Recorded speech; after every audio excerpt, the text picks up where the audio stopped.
Hello friends, welcome to our channel fast learning में आपका स्वागत है। आज हम पढ़ने जा रहे हैं कक्षा 9 की पुस्तक क्षितिज।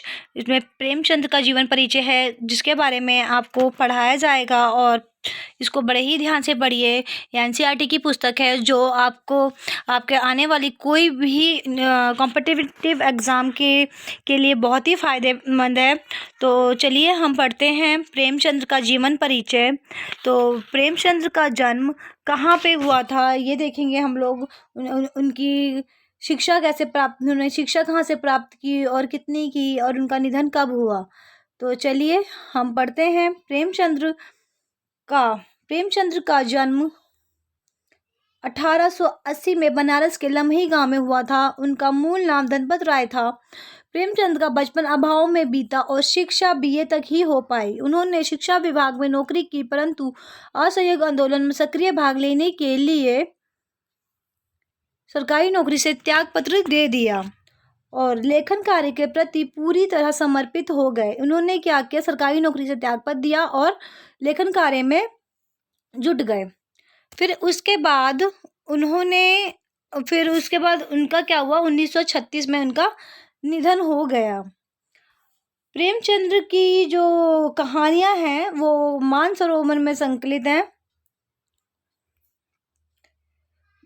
तो मानसरोवर में उनकी कहानियां हैं, मानसरोवर के 8 भागों में संकलित है।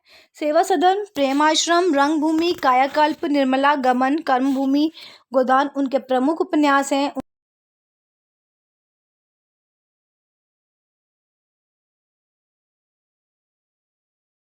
का गद्य लेखन भी प्रचुर मात्रा में किया। प्रेमचंद्र साहित्य को सामाजिक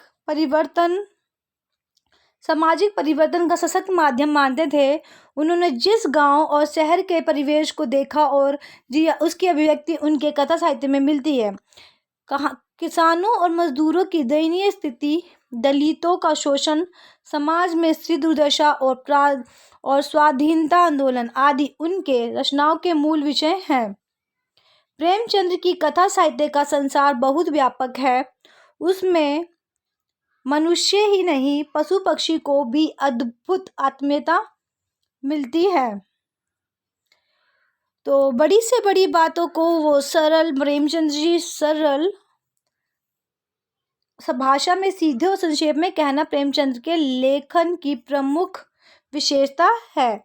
उनकी भाषा कैसी थी, सरल, संजीव और मुहावरेदार है तथा उन्होंने लोक प्रचलित शब्दों का प्रयोग कुशलता पूर्वक किया है।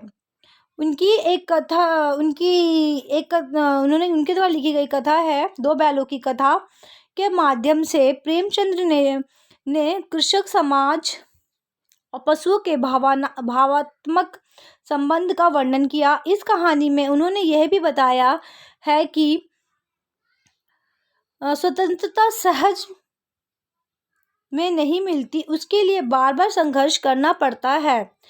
इस प्रकार परोक्ष रूप से यह कहानी आज़ादी की भावना से जुड़ी हुई है।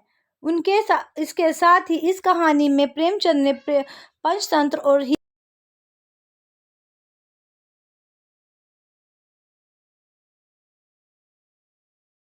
परिचय है, जिसमें से एक क्वेश्चन बनता ही है। कोई भी हिंदी के कॉम्पिटिटिव एग्जाम आप दे रहे हैं उसमें तो एक विषय हिंदी का होता ही है।